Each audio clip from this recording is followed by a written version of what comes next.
principal leaders in that room. I would like Father asked me to report to you, share some of those contents with you.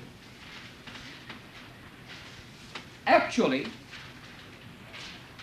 this court battle from the very beginning, as Justice Department officials stated, in a 3-level, there's no case to indict. This is what the heartbreaking is everything. Heartbreaking point is all about. There's no case, no content, no reason. So,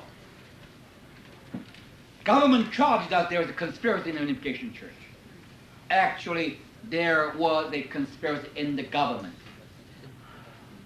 At any cost to get Reverend Moon. Get Reverend Moon. That was their conspiracy. That was conspiracy existed during the Carter administration. From the Fraser down, everybody trying to get Reverend Moon, get the Unification Church. There's nothing else. Nothing else. Also, there was the information revealed.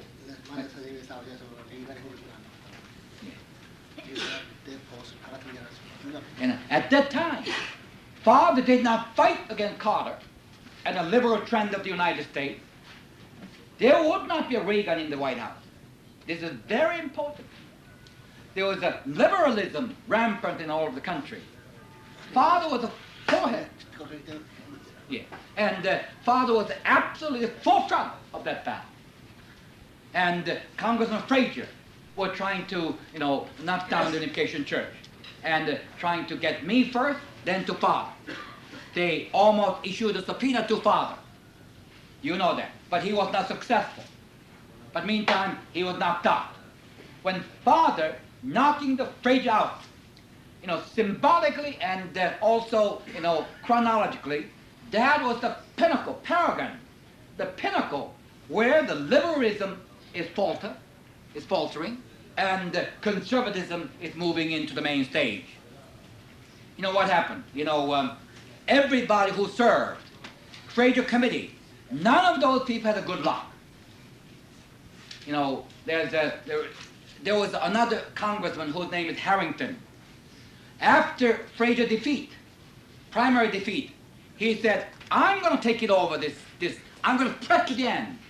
I'm going to press to the end. I'm going to bring the Unification Church and the Reverend Moon to the hearing room. Harrington. He made the press conference.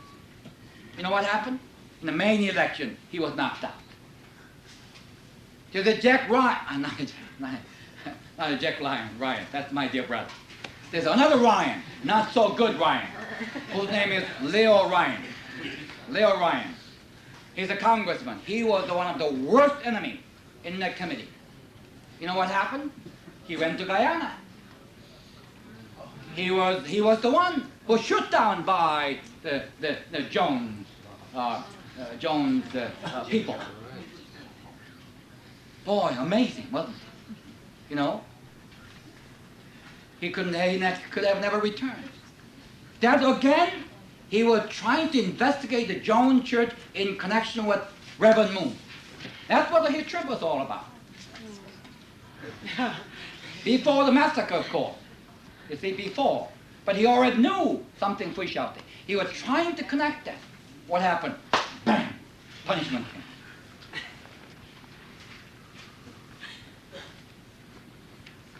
Even a Republican congressman, Dwinsky, who was supposed to be a good friend.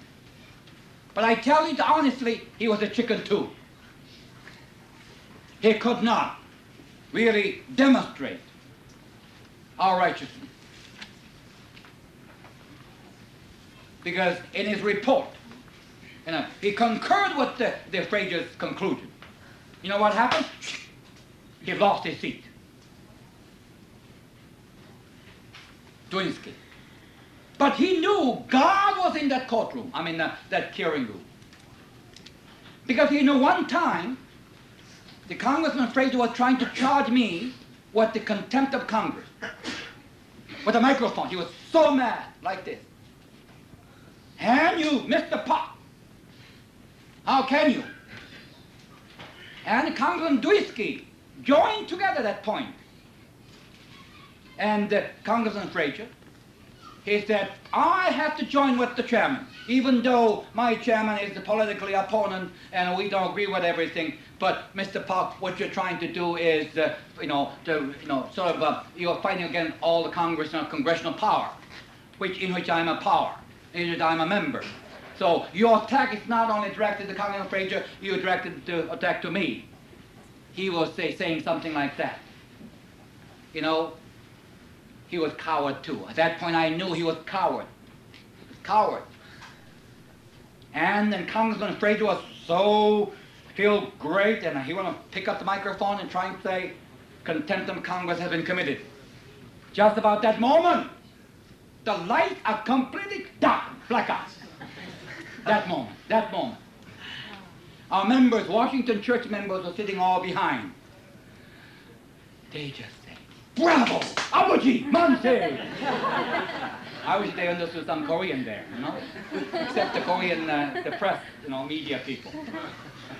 Everybody said, manse. This was an incredible miracle. Lights are out, and the microphone is out. Everybody dark, nobody can see nobody.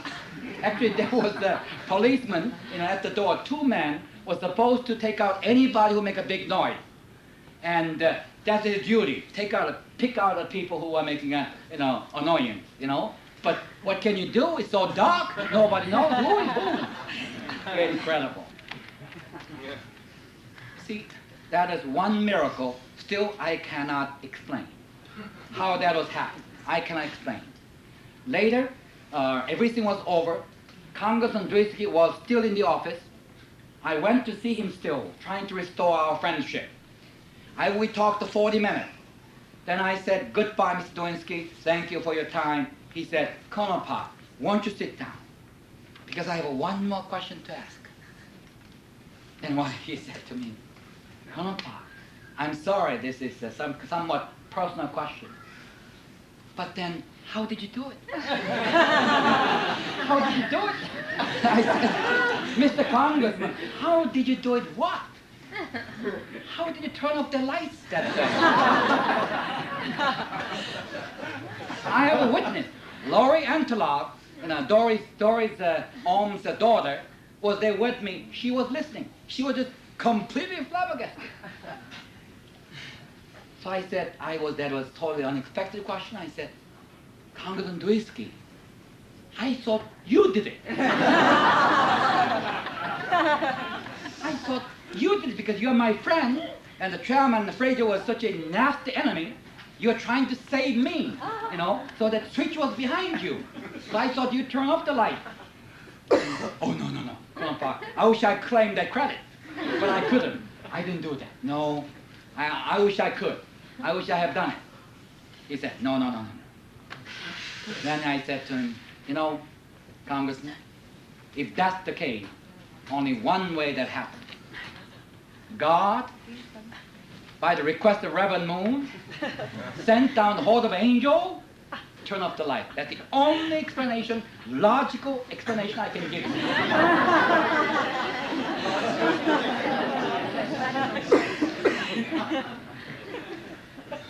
Then he said, he didn't laugh. He said, well, that makes sense. That makes sense. Later on, he's so interested in the Reverend Moon. He wants to see that Fraser movie, that movie. He saw the movie. And he asked for Reverend Moon's speech. He asked for the Divine Principle book. So Andy, Laurie just sent everything to him. He became very religious. But it was too late. It was too late. He was too coward. He was a too cowardly politician.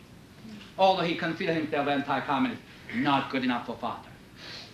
But in any case, this is a sidetrack. But what I'm trying to say, that committee who worked the evil against father and the Unification Church, totally demolished. Congressman Fraser lost a seat. Leo Ryan died in Guyana. Harrington lost a seat. Lewinsky lost a seat. And the Carter, what happened? Later on Carter. That was the beginning point of the rising of conservatism, anti-communism, and the downfall of liberalism. That momentum that created in that fight Father conducted, and it brought the rise of Ronald Reagan to be a candidate. With the help of the father, of the father's conviction, he was elected as the president.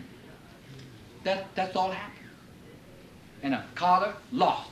At that time, as you know, you can recall, no crazy person in America has ever thought incumbent, the president, that would lose the seat.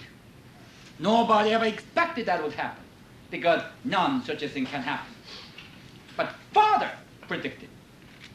We cannot afford to have a Fraser another term.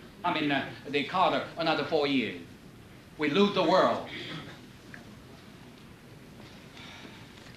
You know, Father.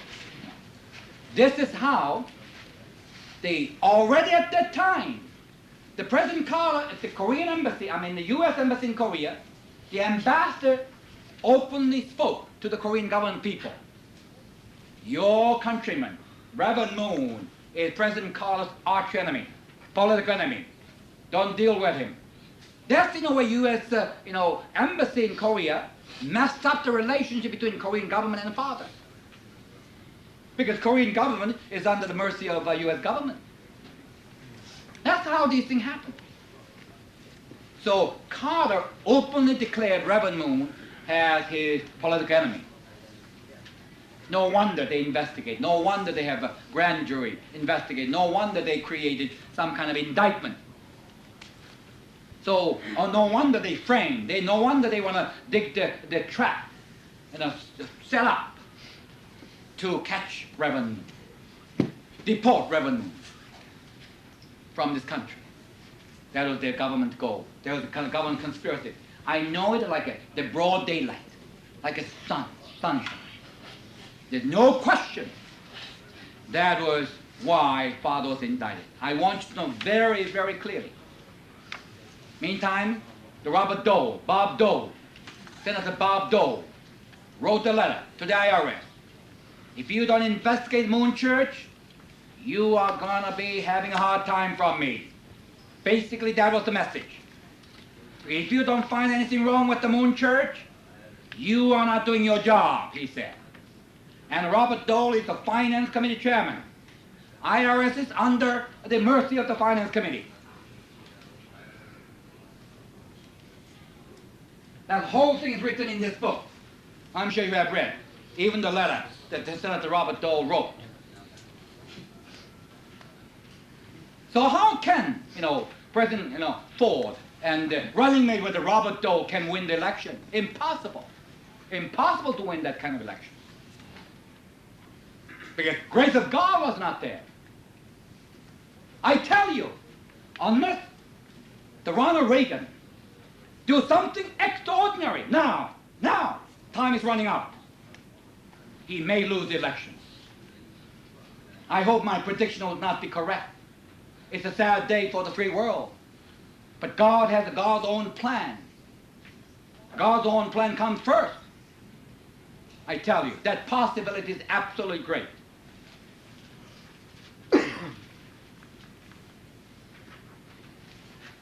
In any case, this was a set-up job. It's a framed job.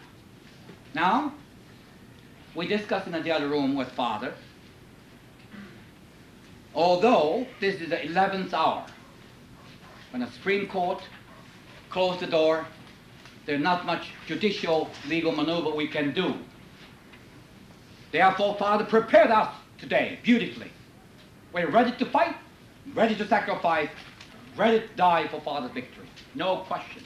There's no other reason and purpose for me to live except win the Father's vindication somehow. We're not going to be shaky, even if worse situation will come upon Father. But our fight is never ended. As Father said, this is the beginning. Satan thinks they won the whole victory. They're trying to celebrate the victory. Father said, this is the beginning. This is the beginning. The beginning? What kind of battle we're going to fight? We're going to fight two ways. One is legal battle. The other is political battle. And both are interrelated and important. First of all, legal battle.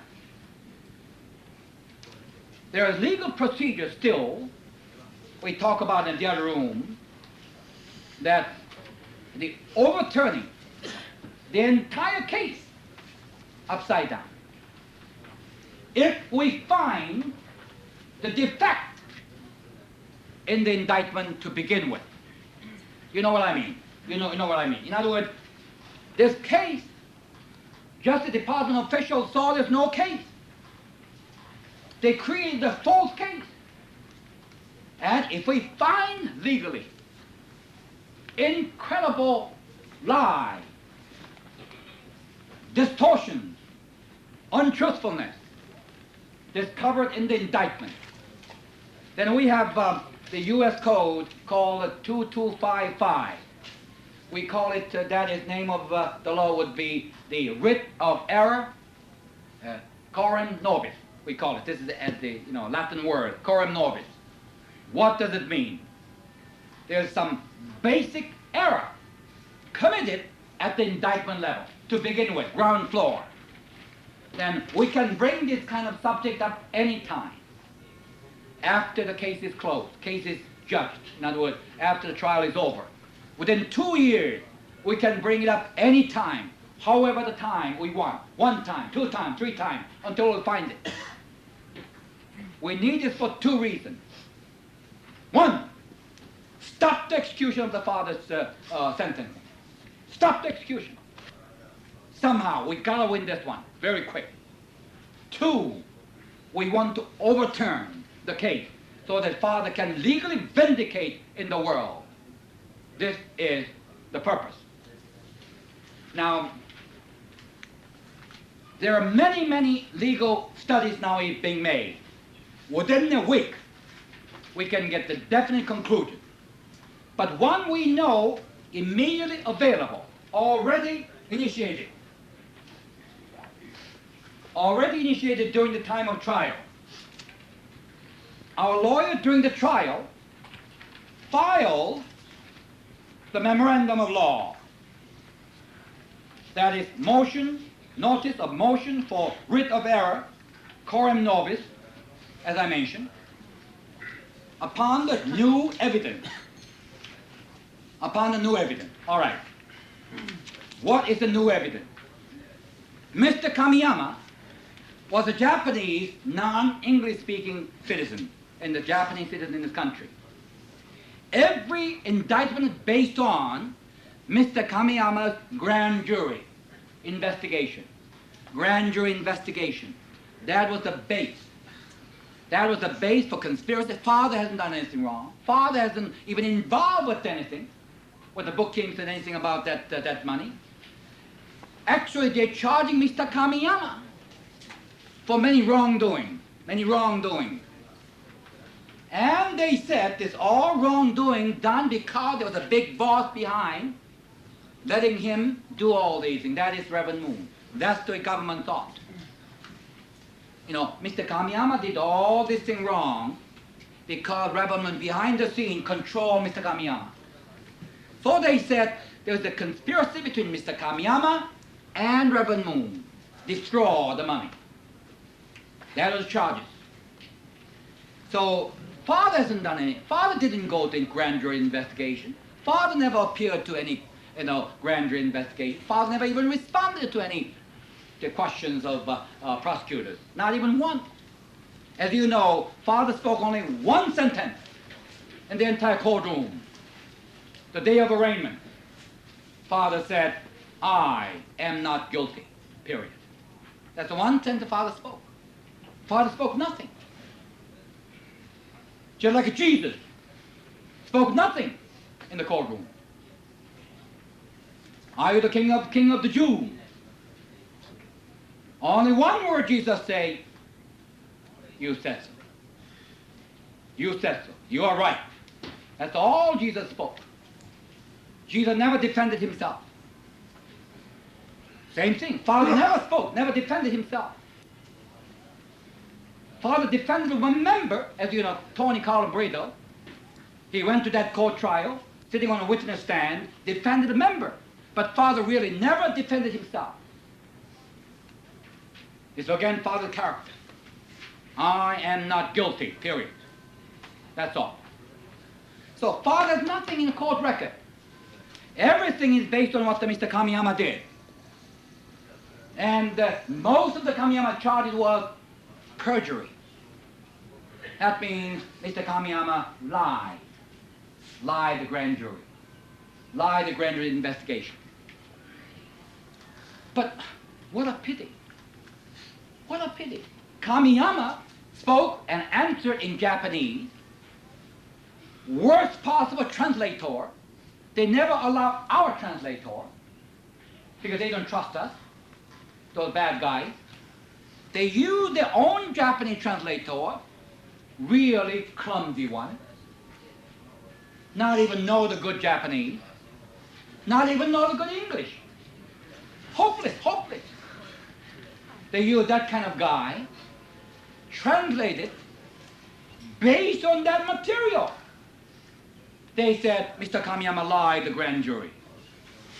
Incredible injustice, incredible. So during the trial, we protested. We protested. Lawyer wrote the letter like this. I want to read one paragraph.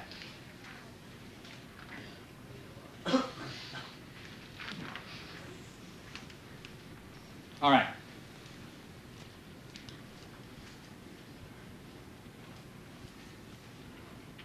As the government virtually concedes, the writ of error coram nobis continued to be an appropriate vehicle for relief in circumstances like those in the present case, where the defect in the case is of the most fundamental character.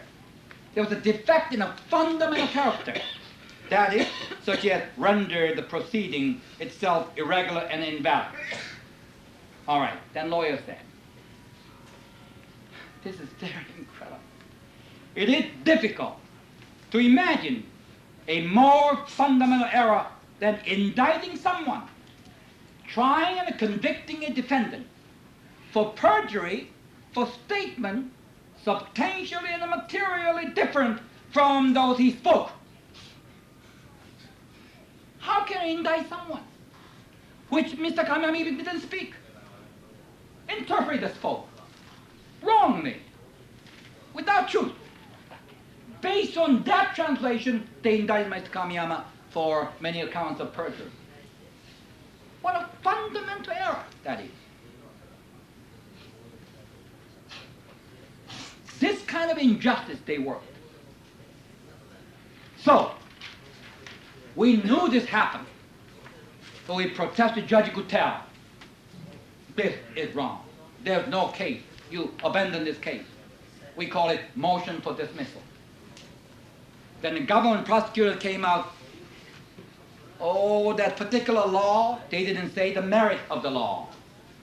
They said this particular law can only be applicable after the judgment is made, within 2 years. You don't bring out this case now. That was government stand. Government wrote that kind of reply. So Judge Kutel said, in record, well, let's go on in a Trinity trial. You go ahead with the proceeding, with the appellate court procedures and the appealing procedures. If you did not have a good result, come back to me. We'll review that case. That was in the record, as far as we know. As far as we know. Which means what? There's a possibility we can reopen the case, brand new, whole new ball game. Furthermore, there's a fundamental error. Our research said, State Department linguistic professor, State Department, highest person, Japanese professor, American professor. There's 4 professors world famous. Look at the Mr. Kamiyama's Japanese testimony and an English translation. And they all said it's a gross error. Gross error. No truth came out in that translation. Great deal of misunderstanding. And they indicted Mr. Kamiyama for many accounts on perjury depending on that translated document. How can you do that?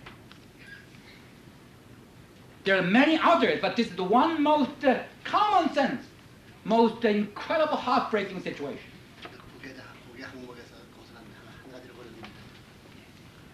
So this 8가지 그렇습니다. 8가지. 9개인데. So they come up with 8 accounts from this perjury, this kind of grand jury investigation. Then they put it up conspiracy. If this is not true, then no conspiracy.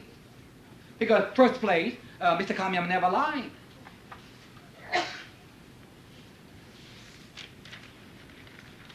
So this is the one evidence, the one avenue. This is not the only avenue, but it's the one avenue. I know injustice has been worked. There is injustice in it. The matter of fact, the matter of finding it, properly exposing it, and proper to the attention of the justices. This is the type of work we'll be doing. It's already work started. So we will never give up as far. Japanese? Are Japanese?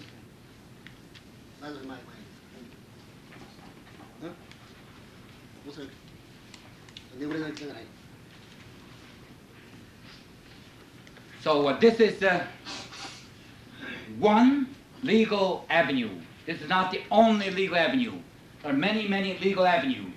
But we are looking forward to the fundamental error. There are many. But the important thing, how we can prove it. That the best way to prove this fundamental error, we know there's a fundamental error. No question about it. It's a matter of finding and proving it. And trying to persuade your establishment. America, what does the job? Establishment. Everybody look at everybody's face. When the cocktail party, what people say about me. That's the kind of selfishness, self-dependence. The people are making people cowards. Somehow we break through this barrier. And justice must be done. This is our legal aspect. Now, political aspect.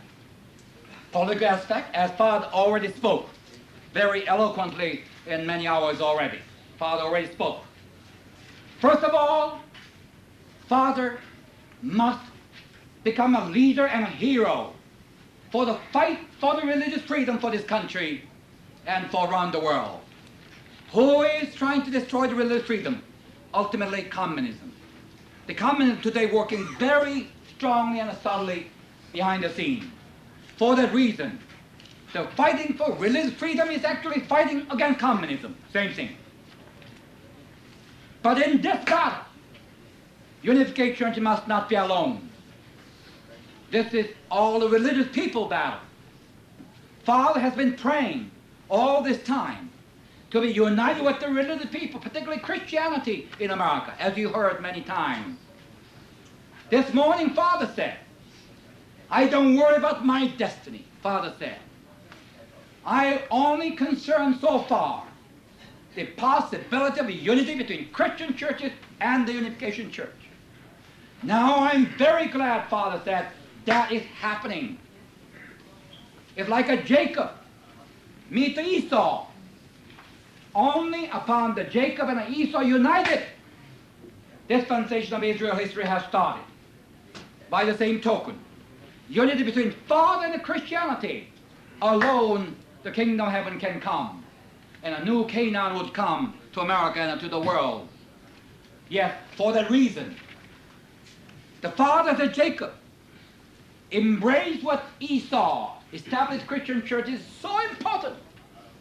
Father would give life to it for the success of this kind of reunion. This morning, Father said, it is very gratifying to God that is happening. That is happening today. So, we are going to make this thing happen all over the country, all over the world. Already many things happen. Doctors is going around with the Christian leaders side by side and talking to all of the country. This is just the beginning. You are going to do it in your state, in your areas, every possible way. There will be a great deal of, the show of sympathy and a demonstration, protest by the Christian churches throughout the country, which Father has already instructed properly to Reverend Kwok to organize, properly proceed. This must be spontaneous. This must be coming from the Christian church initiative.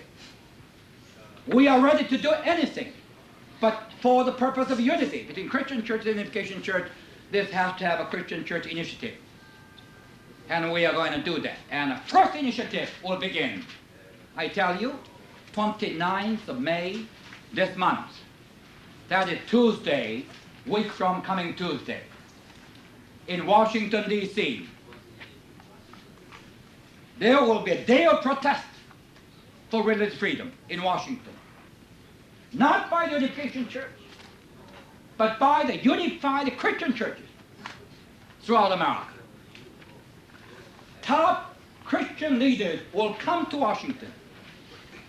We already organized a place called Capitol Hill House Caucus Room.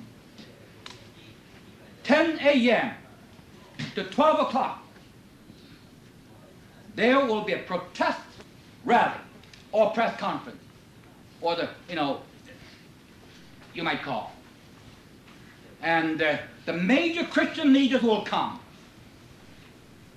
speak to the ministers of the Washington area, and speak to the Senate and Congress, because that day the Senate and the House and the Senate would be in session. Everybody there, whole nation watching. Every press will be invited. There will be conservative people who joined Amicus Curiae, such as the Coalition for Religious Freedom, led by Dr. Tim LaHaye, famous author, who shall be one of the co-chairmen of this event. There will be Dr. Joseph Lowry, SCLC, Southern Christian Leadership, representing a liberal black minority. He will be a co-chairman. And we're going to invite every prominent leaders from the Jewish group, Catholic group, Protestant group, Mormon group, and the political leaders as well.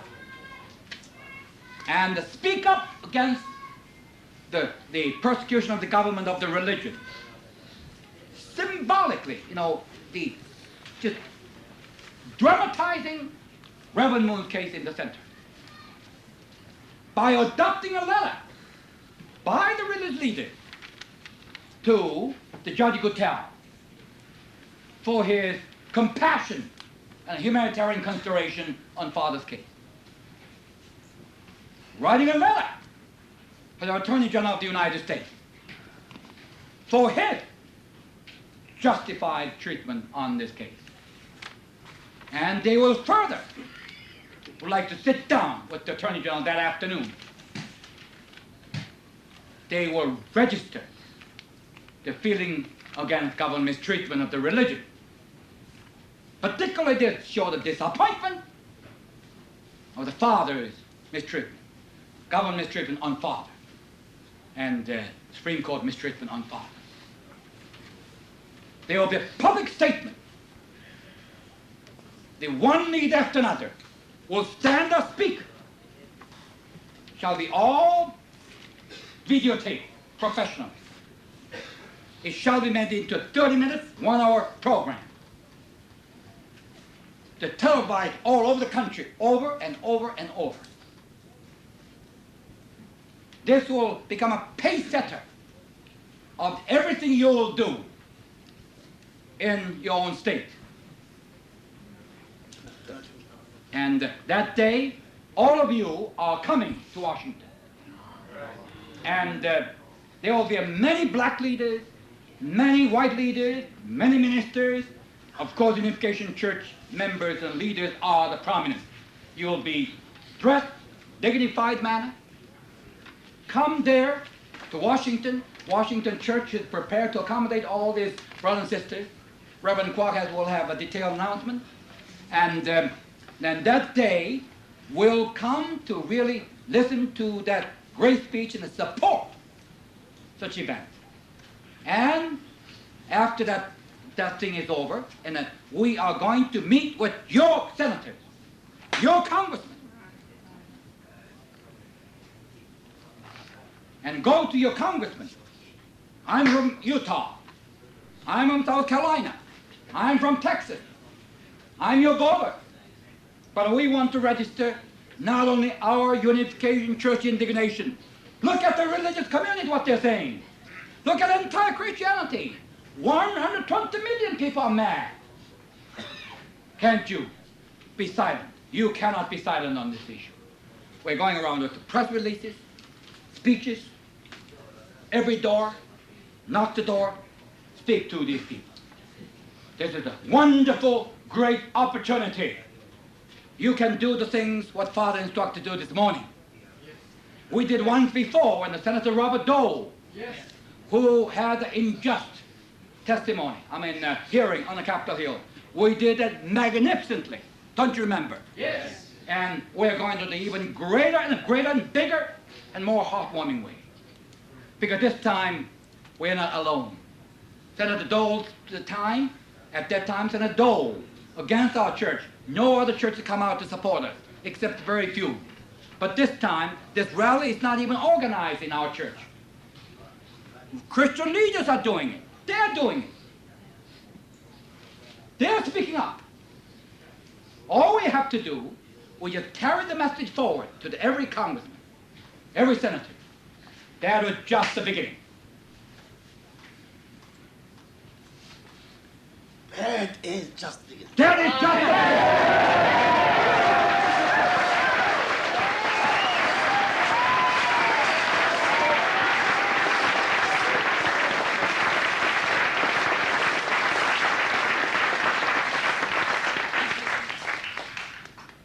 Really, truly I say to you, that is just the beginning. That is truly just the beginning. Our nickname all is John Paul Jones, who set the British out of the middle. He said, you surrender. John Paul Jones, pity you American out of the middle, you lost your battle. You surrender. You remember that story? Yes. And John Paul Jones yelling at back the British out of the middle. Ha! What are you talking about? We have not even begun to fight yet. So Father is just saying, this is just the beginning. We have not even begun yet. This is just the beginning. This is just the beginning. Really, that is absolutely the case. So, as Father said this morning, God never loses. This is the cardinal rule. God never loses. Even tragic like Hung Jin going up to spiritual world early, prematurely. God never loses. God gained incredible victory because of that. Because of the Supreme Court treatment of Father. Father will never lose. God will never lose. Because as Father said, there will be a sunhwa. Different kind of sunhwa. Different kind of resurrection. Without this battle, no other way God can bring the Christian unity. But this kind of battle alone, God knows the entire Christian community together. And a religious fight together. So this kind of battle, the Christian leader the other day, I was in Washington having a meeting. The man who headed up that meeting said to me, it's a shame. It's a shame. Reverend Myung, who came to Washington Times, saw the Reverend Myung portrait, who saw for the time being, very still at the Father's face. He was so deeply moved. He asked me at that point, how is Reverend Myung? So I began to testify about Father. Then he wrote me a letter. And he said, I hope I can read some.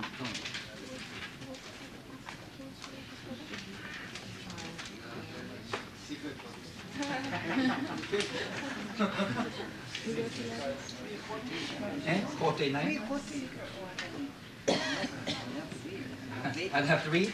I don't have to read? It's so secret it doesn't come out too easy. See? Anyway, it's come out, I'll read it to you. Anyway, he said to me, no, I'm so sloppy here. Anyway, he said to me,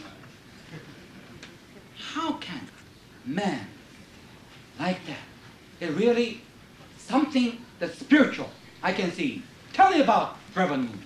So we began to sit down and talk. And particularly talk about fathers suffering in the North Korea prison camp in Hungnam. He was just completely, has a goosebump, goosebump on his body. How can any man can suffer? Particularly he was moved not just with father's suffering, but father's determination to do God's will. Father said, I told him, Father never prayed for weaknesses. Father never prayed for help me, God. I'm in trouble. Father, Heavenly Father, help me. Reverend Moon's prayer was always that God, don't worry about me. I will not be defeated by this suffering. I shall be victorious. God, don't worry about me. Father was a busy comforting God, Heavenly Father. I told him. Furthermore, Father knew he could not survive in that prison camp with the meal that prison can provide. That's the reason Father decided to survive on the Spirit of God, not on the meal. So he divided that meal, half to other inmates. All this Reverend Kim's testimony bear out all these things. He gave it up. So that he took only half of his portion. Even others eating their own portion, they're dying every day. A person die, during the meal, many times just, with the meal in his, the rice in his mouth or barley in his mouth and die, drop dead. The inmate squeeze out, they sweep out the leftover barley in the mouth of dead man and eat, so that they want to survive. That's the kind of situation. Can you imagine Father giving up half of the portion? Why Father did that? But Father did that, this half is my portion. I can survive not only on this portion, but the Spirit of God. And Father said, nothing can make Father survive except God. God, Father this morning so eloquently testified. Father demonstrated. And then later on, Father took an entire portion. Father was nothing but grateful. Gratitude. Thank God. I told this kind of story. I told another thing. That none of the inmates in that the prison saw a father lying down. Nobody saw in a 2 years and a half, 8 months. 2 years and 8 months. None of the inmates saw a father lying down. Because everybody come back from the concentration camp, forced labor. They were so dying. So they just dropped asleep. Father was sitting praying. So they never see Father lying down. In the morning, everybody, the people, those police and those the prison watchers come and whip everybody to get them up. But Father is the only one always up, sitting in prayer. So can you imagine? Yes, Father slept, only very little. But none of the inmates saw, none of the watchers saw Father was lying down. This kind of story I told him. He was just absolutely impressed, absolutely so thrilled and inspired. What a Christian. What a man of God. This time I asked him to come from California. I have an emergency situation. Can you come or I will go? Normally big men like that, okay, I know, since you want to see me, you come. No, he said, I will come. I will come. He flew all night in California. 아니, California 그냥 자기 집에서. So he flew all night with a red eye. His beard like this, without shave. So when we met him at the hotel, he said, excuse my appearances. I have a red eye, I flew all night, I have a beard grown, so let me go 5 minutes, shave my face. He excuses himself for 5 minutes, shave his face. This man. How in the world? The Reverend Moon, who suffered in the hands of communism so much, came to America, supposedly land of freedom, land of free opportunity, and the most important of all, land of freedom of religion. Now, our government is giving this suffering to him? God forbid! This is impossible. This is a shame to America. We couldn't do that. How can America do the same thing that communism did to this man? Impossible. this a righteous Christian now thought feel this way. And when we all discussed, he said, I'll be at the rally. I'll be a chairman. Let's do it. Then he said, gentlemen,